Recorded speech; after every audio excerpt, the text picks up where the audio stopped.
আসসালামু আলাইকুম, কেমন আছেন আপনারা? আশা করি আপনারা সবাই ভালো আছেন। আমরা আল্লাহর রহমতে সবাই ভালো আছি। তো আজকে আমি বানাবো শোল মাছের টক। শোল মাছের টক আমি কিভাবে বানাচ্ছি শুধু আপনারা দেখতে থাকুন। আমার কড়াই গরম হয়ে গেছে, মাছ ভাজার জন্য দিয়ে দেবো সরষের তেল। শোল মাছটাকে আমি হলুদ, লঙ্কা গুঁড়ো, হলুদ গুঁড়ো আর লবণ দিয়ে মেখে রেখেছিলাম। এবার তেল গরম হয়ে গেছে, আমি শোল মাছটাকে এবার দিয়ে দেবো।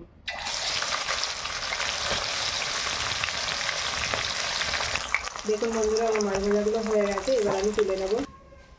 আবারও আমি ওই একই তেলে বাকি মাছগুলো ভেজে নেব।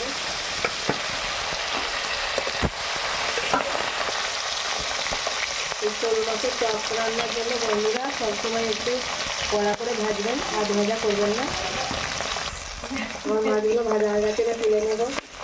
দেখুন বন্ধুরা, এই মাছগুলো কিন্তু একটু এইভাবে ভেজে নেবেন। এবার দিয়ে দেবো তেলে পেঁয়াজ বাটা, এবার দিয়ে দেবো রসুন বাটা, এবার দিয়ে দেবো হলুদ গুঁড়ো, এবার দিয়ে দেবো পরিমাণ মতো পানি, এবার দিয়ে দেবো পরিমাণ মতো লবণ, এবার দিয়ে দেবো এটা কিন্তু সর্ষে বাটা, এবার দিয়ে দেবো পরিমাণ মতো পানি, এবার দিয়ে দেবো পাকা তেঁতুলের গায়ে। আপনারা এখানে কাঁচা তেঁতুলও দিতে পারেন, আমি এখানে পাকা তেঁতুল দিচ্ছি। এবার পরিমাণ মতো এবার আমি একটু পানি দিয়ে দেবো, দিয়ে এবার একটু পরিমাণ যে মাছগুলো আমি ভেজে রেখেছিলাম সেগুলো দিয়ে দেবো। এবার মাছের ওপরে এবার দিয়ে দেবো চিনি, পরিমাণ মতো আমি চিনি দিয়ে দিলাম। এবার 5 মিনিট আমি ঢাকনাটা দিয়ে দেবো।